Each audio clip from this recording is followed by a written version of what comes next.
In October 2018, 28-year-old Rachel Dawson set out on what should have been a 2-day solo hiking trip in Colorado's Rocky Mountain National Park. Her rental car was found at the Bear Lake trailhead, her backpack and tent missing. The search lasted 17 days before winter weather forced rangers to suspend operations. 5 years later, in September 2023, 2 backpackers spotted a gaunt woman methodically carving marks into tree trunks near a remote alpine lake. The woman wore tattered clothes and carried a crude, handmade pack. When approached, she fled into dense forest before park rangers could locate her. 3 days later, rangers found her huddled in a makeshift shelter. "I have to mark them," she kept repeating. "The trees need marking, or he'll find me." DNA confirmed her identity. Rachel Dawson, missing for 5 years. But what happened during those years in one of America's most visited national parks? And who was she hiding from? You will find out in this video. Rachel worked as an environmental scientist in Denver. She was an experienced hiker who had completed several solo backcountry trips before. According to her trip itinerary filed with park rangers, she planned to hike the Bear Lake to Fern Lake Trail, approximately 9.8 miles, spending one night at an established backcountry campsite. Security cameras at the park entrance captured her Toyota Corolla passing through at 7:14 a.m. on October 8th. Rachel signed the trail register at 8:22 a.m., noting her planned route and expected return date of October 9th. A fellow hiker reported seeing her around 11:30 a.m. near Dream Lake, moving at a steady pace and appearing to be in good spirits. This would be the last confirmed sighting of Rachel Dawson for 5 years. Store receipts show Rachel purchased trail mix, energy bars, and a new compass at the park visitor center before starting her hike. Weather conditions that day were clear with temperatures in the mid-50s, dropping to the low 30s overnight, cold. But not unusual for early October in the Rockies.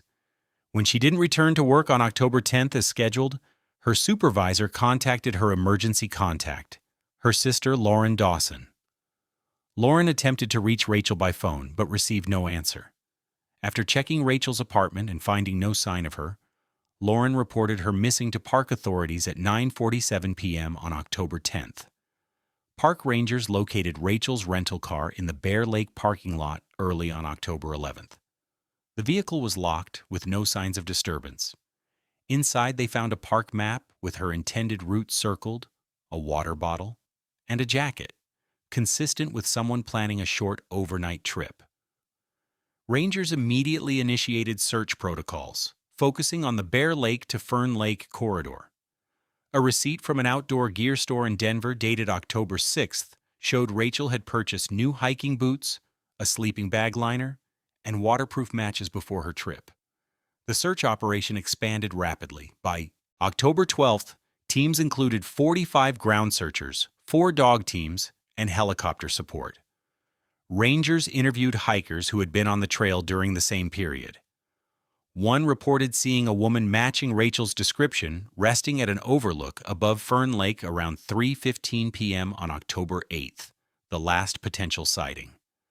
Dogs tracked her scent along the main trail to Fern Lake, but lost it near a rocky area where hard surfaces made tracking difficult. Heavy rainfall on October 13th further complicated efforts, washing away potential evidence.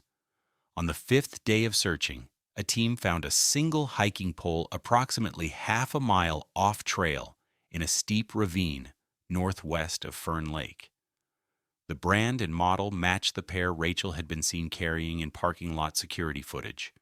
The discovery shifted search efforts toward this difficult terrain. Rangers noted that this area was not on Rachel's planned route, raising questions about why she might have diverted from the established trail. The ravine led toward a network of unmaintained game trails and remote alpine lakes rarely visited by hikers.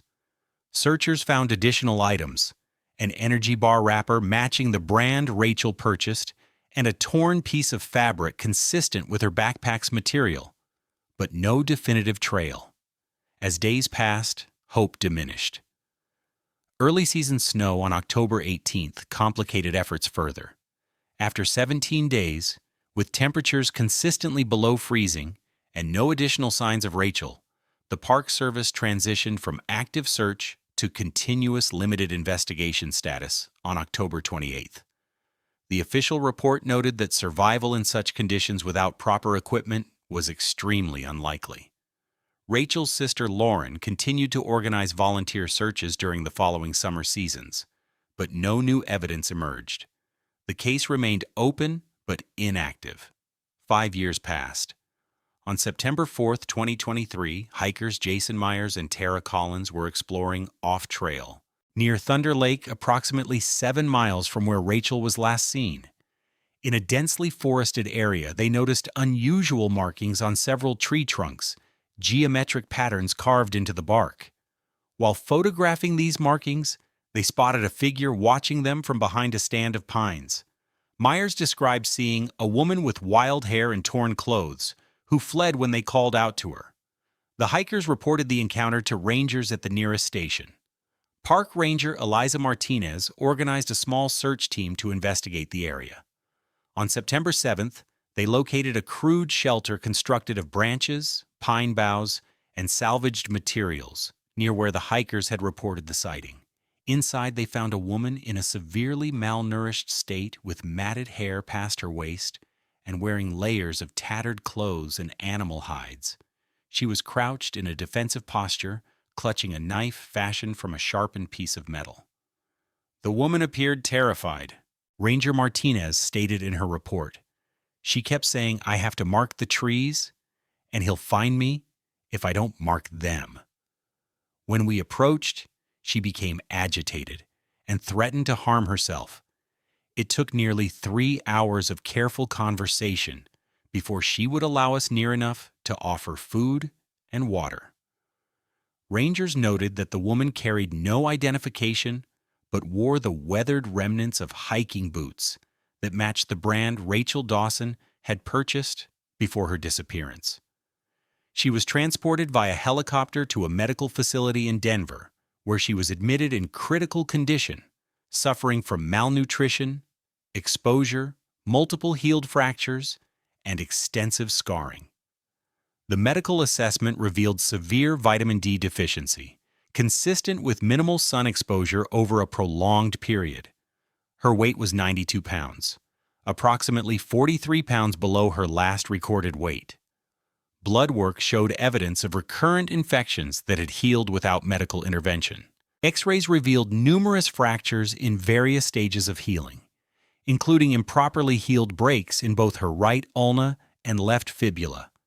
Circular scarring around both ankles and wrists suggested prolonged restraint with rope or wire. Dental records and DNA testing confirmed the woman was Rachel Dawson. Her medical report noted, "Patient shows signs of prolonged physical trauma and malnutrition consistent with captivity and abuse." Psychological assessment indicates severe PTSD with periodic dissociative states. When initially questioned by FBI agent Thomas Reeves, Rachel provided a fragmented account claiming she had been caught in an unexpected snowstorm and survived by finding an abandoned cabin in the woods. She stated she had lived alone, foraging and hunting, moving between various shelters for 5 years. "I got lost," she said. "I just lived out there, by myself." When asked about the tree markings, she became agitated. "They help me find my way. I need them to navigate. That's all." This account raised immediate suspicions. Her physical condition contradicted a narrative of self-sufficient wilderness survival. Dr. Helena Morrison, the examining physician, noted, "The patient's muscle tone and vitamin D levels are inconsistent with someone who spent significant time outdoors foraging or hunting. Her healed fractures and scarring pattern suggest traumatic injury and restraint, not wilderness accidents." The investigation shifted as inconsistencies mounted. Forensic analysis of Rachel's clothing revealed multiple fabric layers, including materials not available in the wilderness, pieces of tarpaulin, synthetic insulation, and fragments of mass-produced clothing not her own. Soil samples from her boots contained mineral compositions not found in the area where she was discovered, suggesting movement across different regions of the park.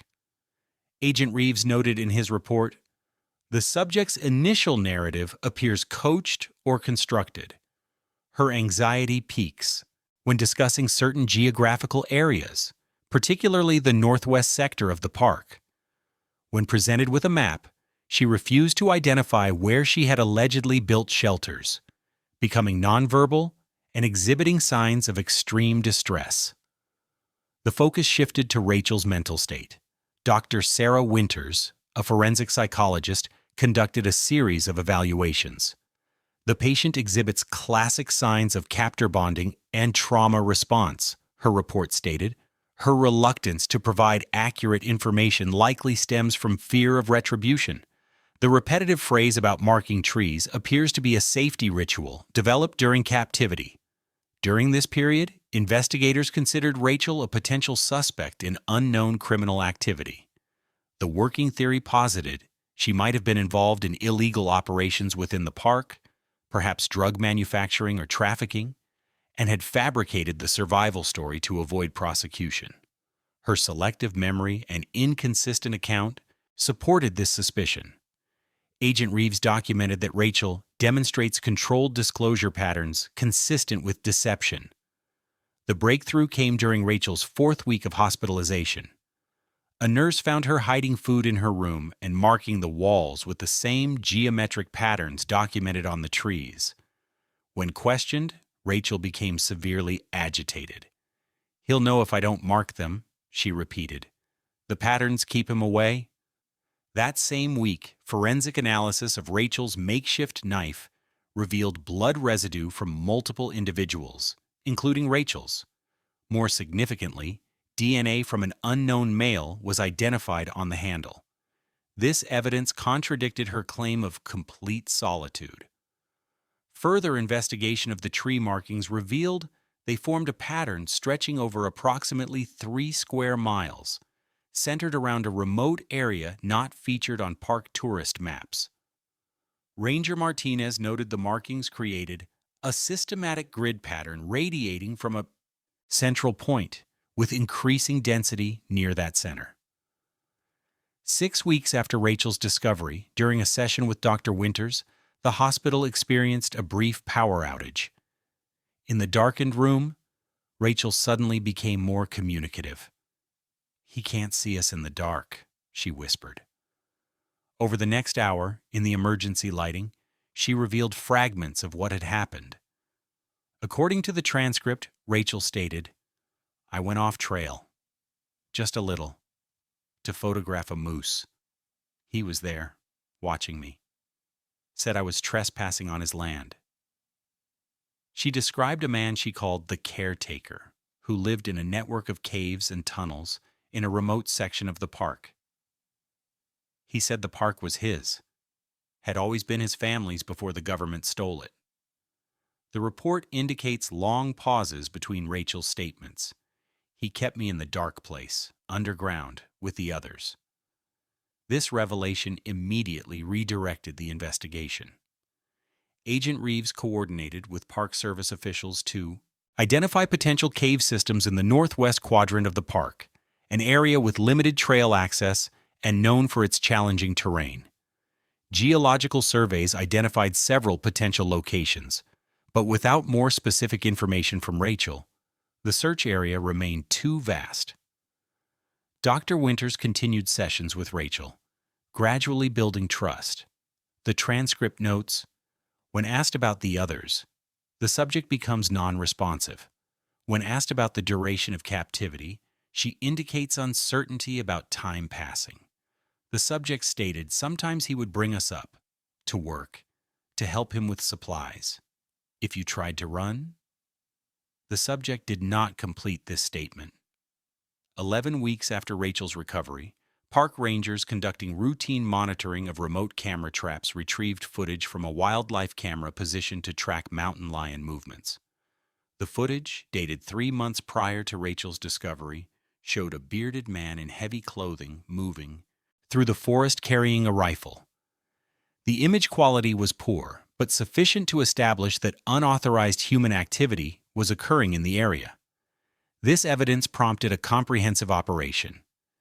Using the pattern of tree markings as a guide, rangers and FBI agents identified a search zone. Thermal imaging from helicopter surveys revealed an anomaly, a heat signature consistent with human habitation in an area where no structures should exist. The location corresponded with the central point of the tree marking pattern. On December 14, 2023, authorities executed a search warrant on the identified location. According to the official report, they discovered the concealed entrance to an abandoned mining tunnel, partially collapsed, but modified with modern reinforcements. The entrance was hidden beneath a natural rock formation and covered with vegetation. Inside, investigators documented a complex of chambers extending approximately 800 feet into the mountainside. The main tunnel branched into multiple rooms, some natural cave formations and others excavated. The compound included a central living area with propane heating, stockpiled food, weapons, and various supplies. Adjacent chambers had been converted to holding cells, with crude metal restraints attached to the rock walls. Evidence technicians recovered personal items belonging to Rachel, including fragments of her original hiking clothes and her missing backpack. More disturbingly, they found personal effects that did not belong to Rachel: 4 different driver's licenses, clothing in various sizes, and a collection of photographs showing different individuals in the park. Each photograph had been taken from a distance, suggesting surveillance. Agent Reeves noted, "The evidence indicates systematic abduction of isolated hikers over a period of years. The subject appears to have targeted individuals who ventured off established trails in remote sections of the park." During the search operation, authorities encountered an armed man attempting to return to the compound. The official report states that when confronted, the subject fired on officers and was killed in the ensuing exchange. He was identified as Curtis Blackwood, 62, a former seasonal maintenance worker who had been employed by the Park Service 15 years earlier. Records showed Blackwood had been dismissed after conflicts with management over park boundaries and access restrictions. His employment file contained notes about his excessive interest in the park's history before federal acquisition, and concerns about his solitary behavior and interactions with visitors. After his termination, there was no record of him leaving the park area. Forensic evidence from the compound revealed Blackwood had been living within the park boundaries for at least 12 years, gradually expanding his underground compound and venturing out to obtain supplies. Financial records showed no activity on his accounts after 2011, suggesting he had existed entirely off-grid. As Rachel's physical health improved, more details emerged through her fragmented recollections. According to interview transcripts, Blackwood had maintained a twisted ideology centered around reclaiming the land from federal control. He said his grandfather had mining rights, Rachel stated, said the government stole everything when they made it a park. He was taking back what was his, one piece at a time. The investigation determined that Blackwood had abducted at least 7 individuals over a 12-year period. Rachel was the only known survivor. Search teams, using information from documents found in the compound, located human remains in 5 different sites across the park's northwestern section. 2 sets of remains are still unidentified. Rachel's survival, investigators concluded, was linked to her scientific background. The subject stated that Blackwood kept her alive because she could identify plants and help cultivate them in his underground growing operation, Agent Reeves documented. She described being forced to maintain crops of fungi and root vegetables in artificially lit chambers. The tree markings, Rachel eventually explained, were both a survival mechanism and a warning system she had developed. During brief periods when she was permitted above ground to collect plant samples, she would surreptitiously carve marks into trees. "The marks helped me know where I was," the transcript records her saying, "and I hoped maybe someone would notice them, see that they weren't natural." After Blackwood's death, Rachel's disclosure became more complete, but remained fragmented. She described how other captives had died, from exposure, malnutrition, failed escape attempts, or Blackwood's violence when they failed to follow his rules.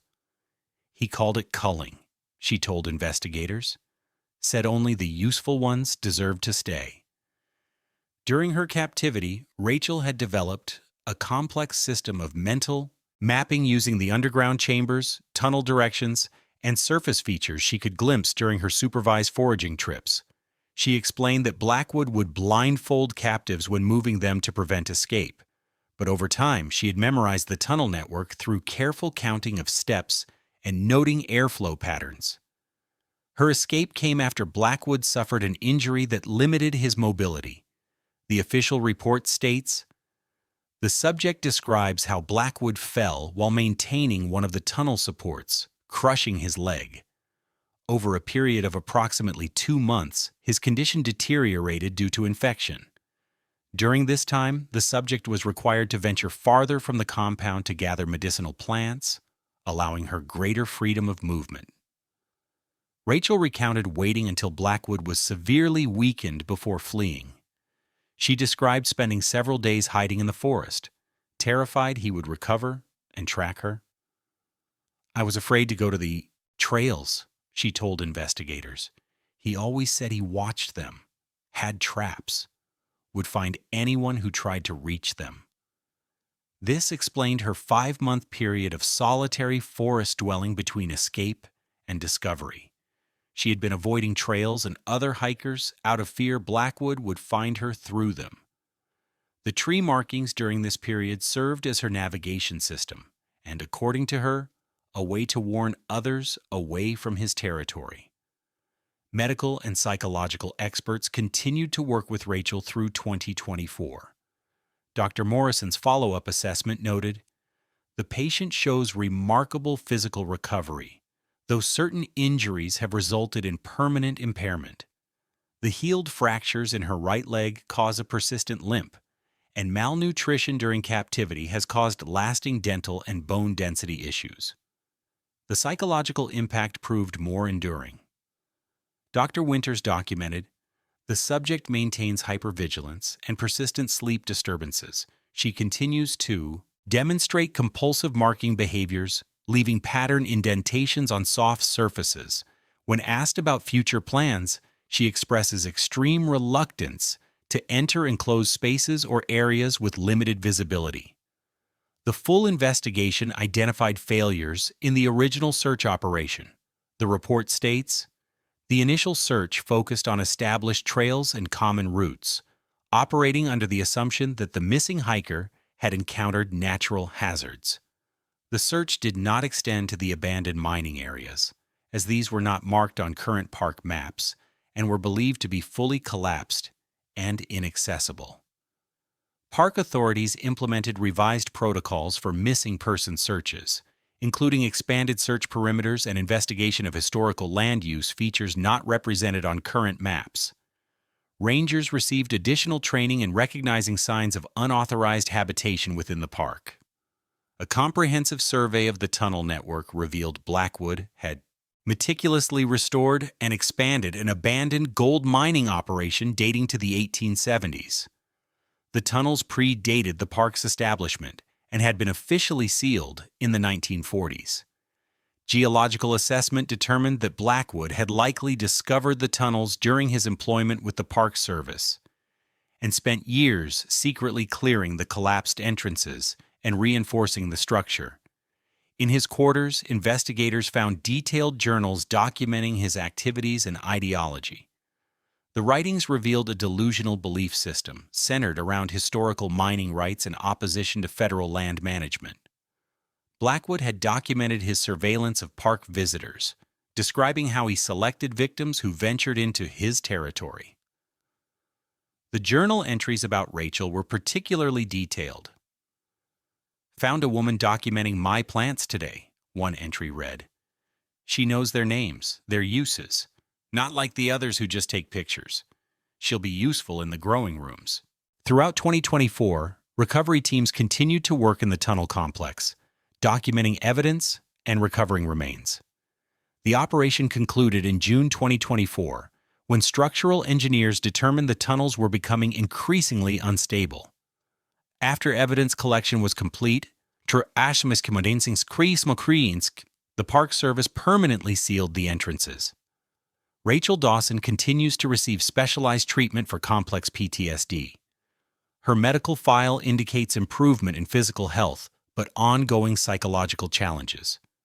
The patient remains unable to enter forest environments without severe anxiety responses, Dr. Winters noted in her most recent assessment. She continues to express fear that others like him may exist in wilderness areas.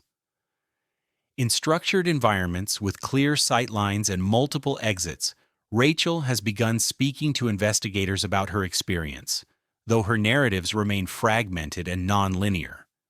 The transcript from her most recent interview notes, the subject stated, "I still check for his footprints. I know they told me he's dead, but sometimes I can still hear him moving in the tunnels." When asked about her tree marking system, Rachel provided detailed explanation of the geometric patterns and their meanings. Rangers have documented these patterns as a reference for future search operations. The marks form a complex navigational system that only makes sense when viewed as a complete network, a testament to Rachel's spatial awareness and survival instinct. In her final documented interview, Rachel was asked if she had a message for others who might hear her story. After a long pause, the transcript records her response. "Watch the edges, not the trails. The dangerous things happen just out of sight. The case file remains open for the unidentified victims. DNA analysis continues in an attempt to match remains with missing persons reports from the past 15 years. The Park Service has established enhanced monitoring systems in remote areas, including additional motion-activated cameras and regular patrol routes that include off-trail sections previously considered too remote for routine surveillance. Rachel's sister Lauren has become an advocate for improved search and rescue protocols in national parks. In public statements, she has emphasized the need for searches to consider human threats alongside natural hazards. "We always think of wilderness dangers as exposure, falls, wildlife," she said in a recent interview. "We don't think about the human predators who might see these isolated places as their territory." The full extent of Blackwood's activities may never be known.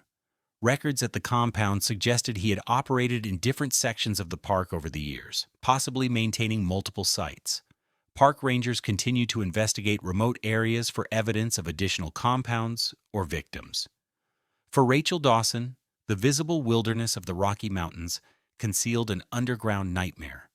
Her experience reveals a shadow reality that existed alongside one of America's most visited natural spaces, a stark reminder that not all dangers in the wilderness come from nature itself. According to her medical records, Rachel continues to mark surfaces, a behavior her therapists understand as both trauma response and survival mechanism. The compulsion to create orientation marks appears deeply ingrained, Dr. Winters noted. Even in safe environments, the patient leaves systematic marks on paper, napkins, and other materials, creating maps to spaces that exist primarily in her memory. The investigation file concludes with a behavioral assessment. The subject demonstrates adaptive mechanisms developed during captivity that persist as automatic responses.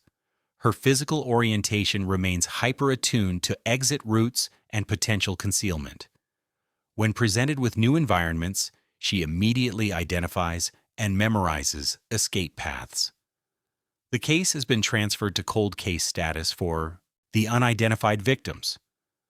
Rachel's medical treatment continues on an outpatient basis.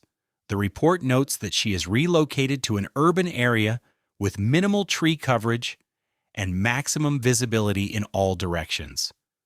Her current living space features multiple exits and no enclosed spaces.